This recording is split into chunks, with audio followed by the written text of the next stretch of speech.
Sai Ram, Satyam Shivam Sundaram, Chapter 6 Closer and Closer. The Interview.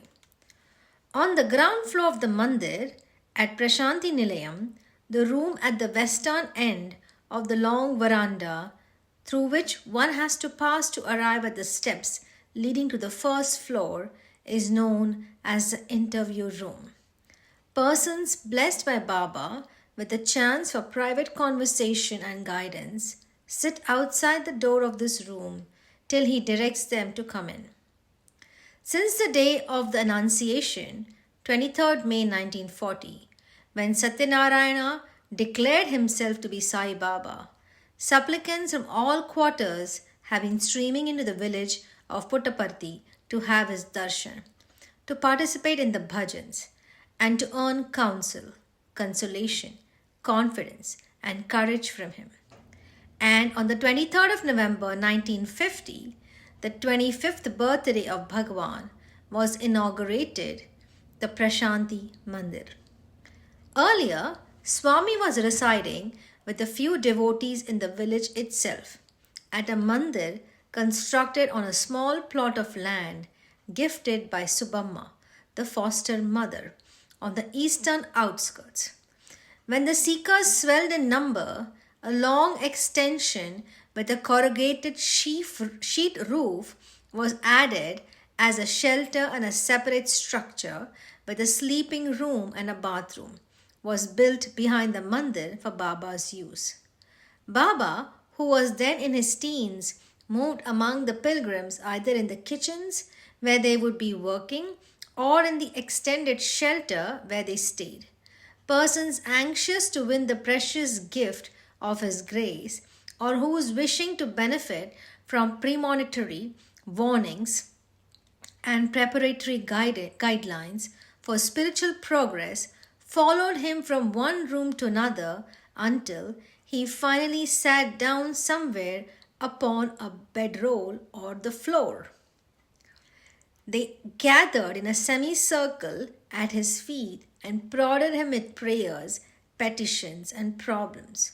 On most evenings, Baba moved to the sandy bed of the Chitravati and, while bhajans were being sung, called a few to follow him into the thickening dusk so that he could grant them interviews. The shrine before which bhajans were sung was on an elevated platform at the western end of the long shed. After the bhajan, it was closed, a thick blue curtain being drawn across the shed from south to north. Pilgrims proposing to depart were often granted interviews in the mornings and afternoons on the other side of the curtain. Then, as now, all hours of the day were spent by him in the task of repair, reconstruction, and reform of the individuals whom his will had drawn to his presence. Repair of physical abnormalities and subnormalities was also carried out by divine surgery during such interview. Pada Puja.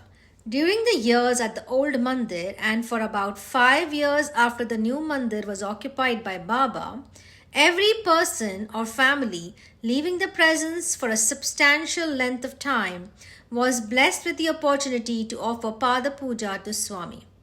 Pada Puja means worshipping the feet, seated on a silver chair in a room at the eastern end of the veranda.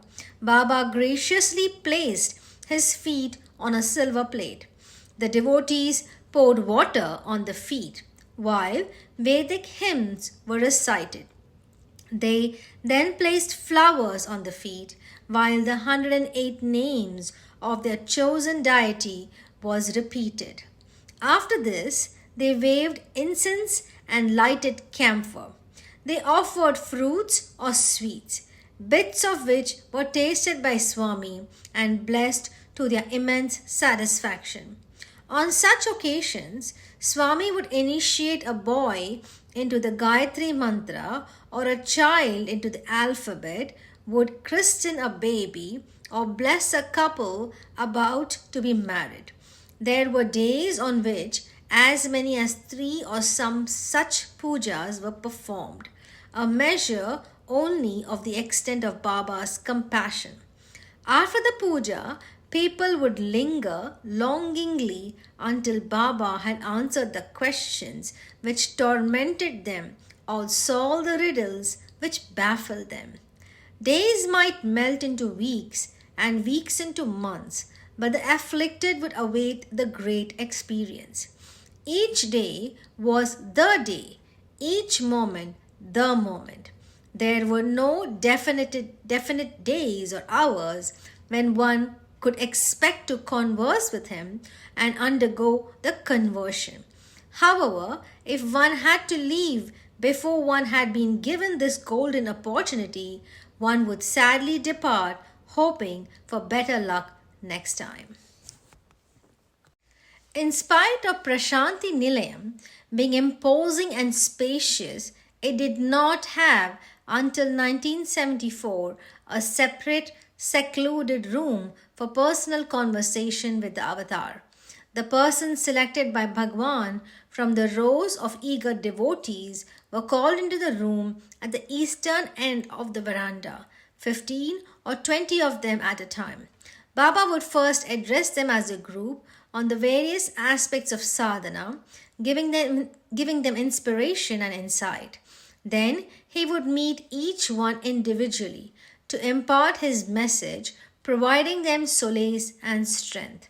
After diagnosing their ailments, he would prescribe the antidote for their cure in a soft, unobtrusive atmosphere of love. The events that take place during the interview are recorded only in the tablets of memory.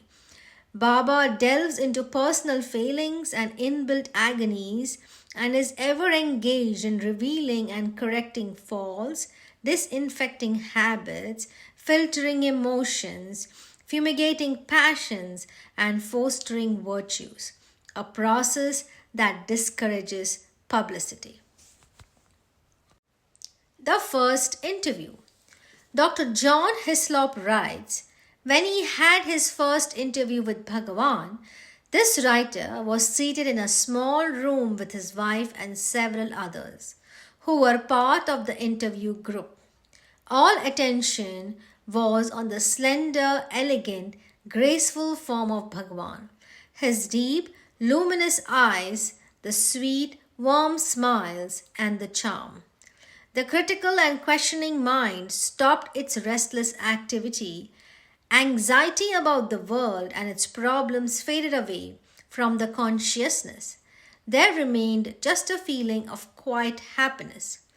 Although Baba was speaking, one was surrounded by quietness. In that peaceful state of being, one's awareness deepened without effort. There was a perception that something alive, something unknown, was in one's heart.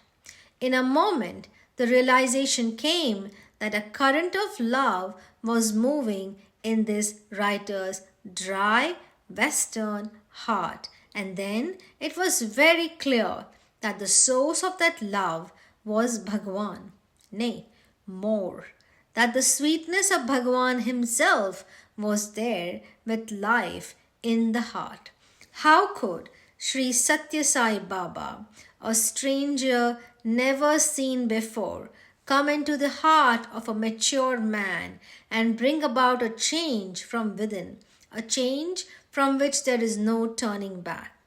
Surely God is the only stranger who can do this.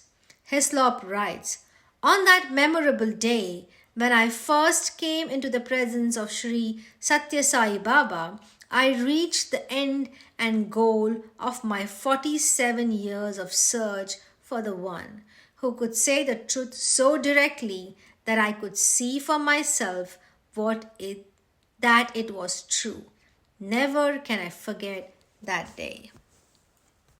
Hislop and his wife contacted Theosophy from Dr. Annie Besant and J. Krishnamurti through Trace Situ, Yuba Kin and Mahesh Yogi, series of splendid teachers who struggled on the path of jnana. But When I came into the presence of Baba on that ever memorable day in 1968, writes Hislop, I made the totally surprising and unsuspected discovery that I was a bhakta. Never had I shown that tendency to myself, and I was truly amazed. The Lord has to come in human form to move among men, says Baba, so that he can be listened to, contacted, loved, revered, and obeyed. He has to speak the language of men and behave like human beings do. Otherwise, he will be either neglected and negated or feared and avoided. Thus, the Lord revealed Hislop, the true self, to Hislop and directed him onto that road within himself which leads to him. Another person who underwent a similar revelatory experience was Swami Abhedananda, for long a resident sadhaka at the ashram of Bhagwan Ramana Maharshi. He wrote to me on 23rd December 1961, to be frank, I must admit that I have been hearing of Sri Satya Sai Babaji and about his Mahimas for a long time. But hearsay does not convey a good opinion about him. Recently, nearly a week or 10 days ago, I got your book, Satyam Shivam Sundaram, from a devotee of his, and I went through it. It is very interesting and illuminating, and is driving me to have a darshan of the divinity. Will you let me know whether and when I shall be able to have his darshan? Although I have been living my life in this fashion for over 20 years now, I still have doubts and defects.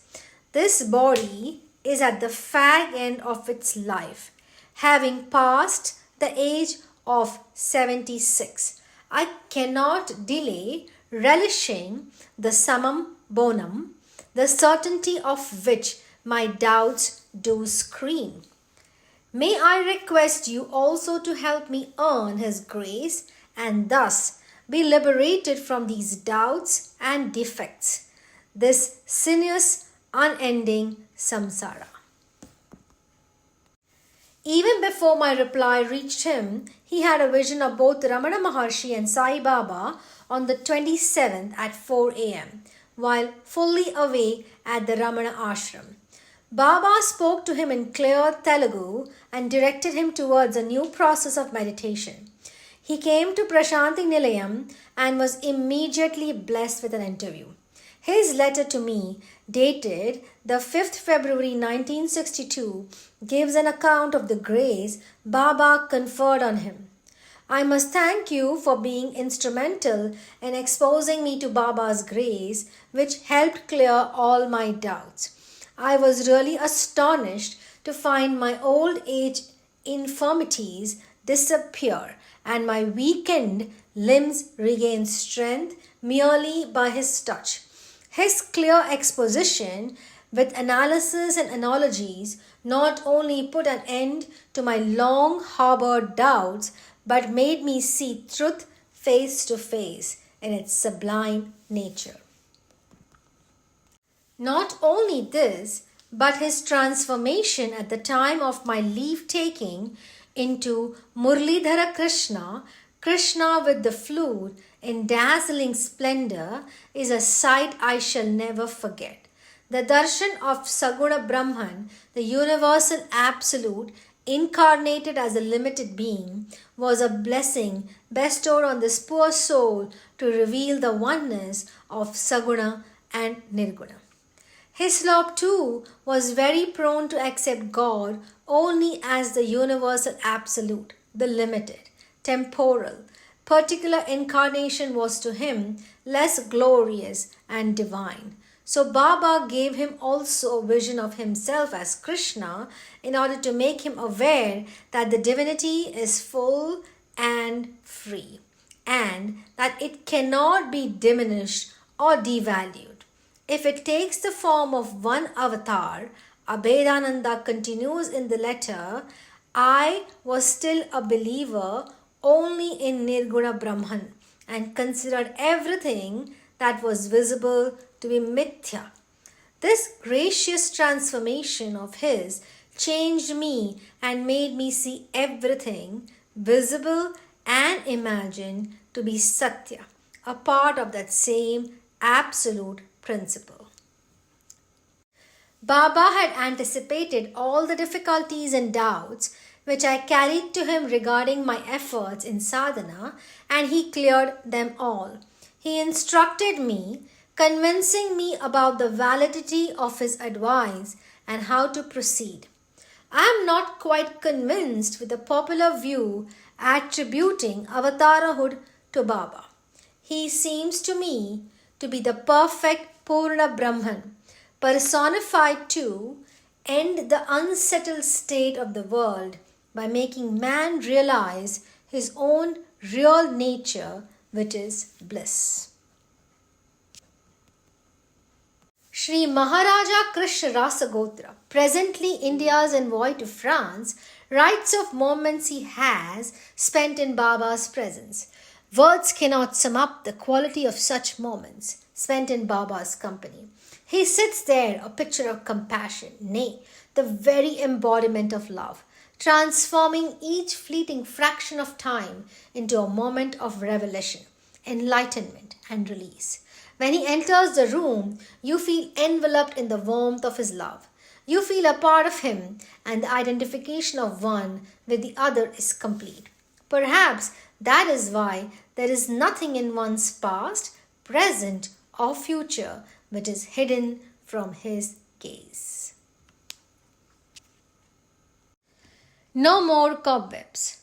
Years ago, when I sought him out in a remote place, without prior appointment, acquaintance, or introduction, he brought up, without any suggestion or provocation from me, the subject of death, saying, "The loss of your child weighs upon your heart. Still, the living must get reconciled to the inevitability of death." He then proceeded to bring into my vision an altogether new horizon, with which I was not acquainted before, says Sri Rasagotra. I heard him gently ask a devotee thus, "What is the cause of your worry? What are all your fears based on?" And he continued, "Your worry and fear is based on your experiences in the past, experiences of yesterday. But today is not yesterday, and tomorrow will be different. You do not know what tomorrow will bring. Why do you then give fresh life in your heart to the ghosts of yesterday?"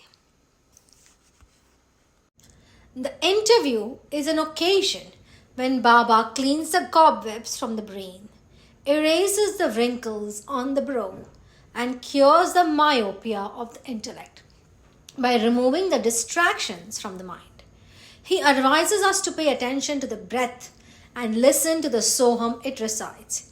He fixes a silencer to the tongue. He sweetens and softens the speech. He lightens the burden on our shoulders and gives us hope for the future. He gives new meaning to our actions and places new goals for us to achieve. In fact, he sublimates our emotions and sanctifies our passions. Sri Rasagotra, who has experienced the grace that Baba confers during an interview upon those who go to him with constant yearning, writes, "A man who goes in for a meeting with him seldom comes out the same. He emerges from the encounter exalted and radiant, as if Baba has stripped him of his motley cloak of many patches and fitted him out in love's pure raiment for a fresh journey towards a bright new destination." The transformation begins almost at the first moment of contact with Baba, and the process of irresistible uplift never slackens thereafter. Perhaps This is his greatest appeal, which draws to Puttaparthi and Vrindavan men and women of all faiths and beliefs from every part of the world. The impact of his personality is instantaneous, electrifying, and elevating. In his luminous presence, one feels part of a higher order of reality, lifted out of oneself, as if one were on a different, altogether purer plane of existence, where there is no lust, greed, anger, or falsehood, and where, while there may be suffering and pain, there is no fear. William Penn writes, "This is the wonderment of Baba. Once he enters your life, he fills it completely. It becomes totally different, totally delightful. Baba installs himself as the master in every heart that is warm with love. No problem is beneath his notice or beyond his benediction. He challenges us with dilemmas, and when effort fails and the ego surrenders, he deals with our personal problems with intimate sympathy. So, most of what happens then, the counsel he bestows, the courage he installs, the dilemmas he reconciles, the despair he overcomes, the symbols of grace he gives, the revelations he vouchsafes, and the doubts he resolves, is not recorded to be retold. Some idea of what those whom Baba selects earn during an interview can be gained from the following account received from a participant. What does happen? There were 7 others in the batch which Baba called into the room that morning. A doctor from Bombay, a lady from Sri Lanka, an American couple from Los Angeles, 2 American scientists from the Psychic Research Society in New York, and a gentleman from Hong Kong. A remarkable assortment indeed, and a good sample of the variety in the eager rows of visitors sitting before the mandir, waiting this stroke of luck. There was an ornate chair in the room, but Baba sat on the floor, with us sitting around him. As he sat down, he created vibhuti and gave each a share. He called on me to translate his Hindi into English, though my Hindi was poor and his English was unexceptional. It was a unique experience for me, and I was genuinely happy at getting the chance. Perhaps that was the reason why he asked me to do so. Baba made me feel quite at ease, as if we had gathered before our family hearth. He appeared extremely youthful and handsome, cheerful and buoyant, the very embodiment of graceful charm. He suddenly turned towards the American couple and asked them if that day was not the 33rd anniversary of their wedding. They were stunned. It took a few seconds for them to say yes. He then created a ring with his portrait embossed on it and placed it on the trembling palm of the lady. He asked her to put it on her husband's finger. He waved his hand yet again. A gold chain with a golden lotus suspended from it emerged. He directed the gentleman to put the chain around the neck of his wife. Their joy knew no bounds. They had never dreamed that Baba would remind them of the significance of that day. How could he, when they themselves had forgotten it in his presence, and Baba had now celebrated it with such unforgettable grandeur? Baba asked the scientists, "What is your explanation for the materialization?" They sat silent. "The laws of physics," said Baba, "did not allow something to be created out of nothing. But they do not hold good as far as I am concerned." They asked, "How is that?" Baba said that science was limited to the world that could be perceived, that was manifest. But the spiritual eye can see matter where even the most powerful microscope can find none.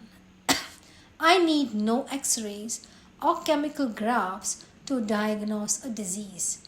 You too can develop such spiritual insight. I am here to reveal to man this possibility and to lead him to new vistas of peace and potency, Baba said. Why bring to life? The scientists asked Baba whether he had gone out of his body to rescue a man who was drowning in a well at Kuppam village and was reported by Moffat. Baba said, I did save the man Radhakrishna from drowning, but I did not go from here to there to do that. I was there already. I am everywhere at all times. I need not go or come back. They asked Baba, on what basis do you bestow grace upon people? Baba replied, I bestow grace when a person has fully surrendered to me and when the situation so demands. At Madras, Walter had 3 attacks of heart failure, full and fatal. But I saved his life all the 3 times, for that was needed. I also brought Radhakrishna back to life for just 10 days because I deemed it necessary. You ask me about death and the extension of life, but I say that you are neither born nor can you die. Can you grant grace to a country as a whole? Asked an American. I can, said Baba, if I desire. I have granted these 2 scientists special grace, giving them many chances to watch me and listen to me, for they are interested and have the capacity to help humanity by the knowledge gained from these experiences. Just then, one of the scientists observed that the stone on a ring materialized earlier by Baba was missing. All of us started looking for it, but Baba indicated with a smile that he had dematerialized it. Then Baba rose and gave short personal interviews to each of us. Within minutes, all my doubts and uncertainties had been resolved. He injected into my life a new sense of purpose. As I stood speechless before him, he reassured me, holding my hands in his, saying, Do not worry, I will take care of you. I am always with you, beside you, in your heart. A few days later, Baba called the 2 scientists, 2 new couples from America, a British citizen, and myself to the interview room. He inquired about the missing gemstone. Then he took the ring back from the scientist and, holding it before his mouth, gently blew upon it 3 times. The missing stone reappeared, firm and beautiful. It is Sankalpa, the will, that does it, Baba explained. Baba then spoke of the need for the civilization of compassion and humility, self-controlled and a virtuous character among scientists. He spoke of the atom bomb and other destructive weapons and described the Holocaust wrought by such weapons. As he began speaking 7,000 years ago on the historic battlefield of Kurukshetra, an American intervened with the question, how does Baba know of events that took place 7,000 years ago? From books or through other means? Baba smiled. I know what happened 70,000 years ago. I can go forward and backward in time and learn of anything I wish. Time and space can impose no limitation on me. Someone questioned Baba about the halo that Hislop had written he saw around Baba's head. Thousands have seen the halo, Baba said. You must be both near me and dear to me to be able to see it, he added. This question led to many others, and Baba answered them all in a short talk he gave us. You are surprised that I can be in 2 bodies at the same time, or in 1,000 different places.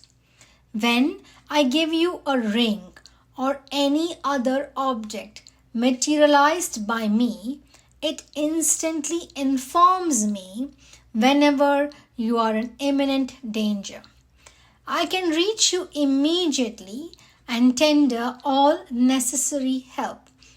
However, even if you have nothing on you that has been given by me, if you have only genuine love and devotion for me, my response will still be immediate. I respond to every sincere prayer, no matter what form or name of God you may adore and worship. Once in this very room, Indra Devi of Tecate, Mexico, was sitting with others, listening to me. She had an American gentleman whose wife was in the States sitting here. I knew that her car had met with serious accident while she was in it. Even while engaged in a conversation with them, I saved her and gave all necessary assistance. Here, I told her husband not to worry and to go home as planned. Now, science and technology have advanced tremendously, but man has no peace of mind. Tranquilizers and sleeping pills have become a must for everyone. A simple and regulated life, which includes natural foods and plenty of physical exercise, is the best remedy for complicated diseases that haunt man in all lands. I do a lot of work, as you must have seen, and take a small quantity of simple food. I do not take milk, curds, butter, or fruit juice. This body will continue to be in good health until its 94th year. I must admit that occasionally I take upon myself the ailments of my devotees, but these only pass through my body without having any effect on me. Helping thousands. Someone asked how many hours Baba slept at night. I do not sleep at night, he replied. To a question about gesticulating with his hands, Baba said, during bhajans, when I am seated, you find me gesticulating with my hands or fingers. Sometimes it appears as if I am writing in the air. People are curious to know why. At such times, I am communicating with people you cannot see. I am engaged in tasks that you cannot understand. I write replies to questions asked by someone far away and help thousands of people in every part of the world. Then he called us into the antechamber one by one and spent some time with each, healing and heartening, comforting and correcting. I secured a second chance to touch his feet and to draw strength and spiritual sustenance from another assurance of his ever-present grace. An American asked, when will I have another chance? Baba smiled and patting him on his back replied, today a group of villagers have come. I give myself first to the needy and the poor. Most of the people who come here have no money to spend for a long stay. I will give you another chance when I am free. The material is only a baser state of the spiritual, of the divine. It is a fulfillment of God's will, the measure of His power. Creation can take place only when the power of the Spirit is channeled properly. Sai Baba is bringing this truth into our awareness today, said the octogenarian Dr. Singrid Krenor, MD of Mexico. Speaking about the interview he was granted, he told an audience at San Diego. He called me in. After some minutes of talk, which I will keep to myself, Baba asked me to cup my hands, and he slowly dropped one by one 33 tiny amber-colored pills. 33 vertebrae, he explained. The pills had formed in his palm one after another. At Bombay, before my departure from India, Baba called me into the rooms at Dharmakshetra where he was alone. He circled his hands a few times and turning his palm up, he showed me how a liquid was slowly filling one hand. Oil, he said. It had an exquisite fragrance. Then he rubbed both palms to spread the oil evenly on them, and he gave me treatment with the oil. In gratitude, I wanted to touch his feet, but he did not let me do so. No reaching. By what path can we reach you soonest? Once asked a doyen of Hindu metaphysics. Baba replied, I am too near you to prescribe a path for you. You cannot reach me. If you need me, I am yours. W.G. Stephen, an architect from Honolulu, narrates, the little interview room was crowded and Baba launched into a spiritual discourse with specific comments directed towards some, but seemingly applicable to all. Then came the individual session, during which he quickly cut into the secret depths of our being, our problems of health, previous meetings, when he had contacted Irene in a dream, and would you believe the details of that dream, difficulties we encountered in our individual efforts in sadhana, the personal desires of each of us, and our own internal turmoils. Vibhuti was also manifested. All this was quickly and naturally and spontaneously delivered and conferred with love and understanding, which rendered new meaning to old words. Here was a confidant, guide, doctor, friend, father, mother, and God beside us both as one. How is this supremacy of the spirit attained? When Baba says that we too can attain it, what does he really mean? That Pethe sheds light on this. Whenever a meeting of two individuals takes place, it is really two separate psychological setups that meet, each setup confronting the other with a complex of innumerable experiences, memories, sentimental attachments, bias towards various matters and situations, and countless idiosyncrasies. These form the background and the source from which the words used in conversation by the two individuals originate. But when Baba is talking to somebody, one is struck by the discovery that on his side there is no such setup at all, and he gives us the power to get over the handicap of our own confused and disorganized setup. Once, to an earnest aspirant clamoring for an interview, Baba said, I am giving you interviews every day through the inner voice. It is you who always avoids granting me an interview and enter in view, from viewing you as me in me. When we realize the truth in Baba's declaration, I am in you and you are in me, we are really one, the so-called interviews with him become superfluous. Jerry Bass writes, a fellow pilgrim from the United States, when about to return home, prayed to Baba for an interview. Baba stood before him for a few seconds and said, be great, be great. In reality, you are great. Interview is small. It makes you separate. That reply is worth pondering over in silence for some time.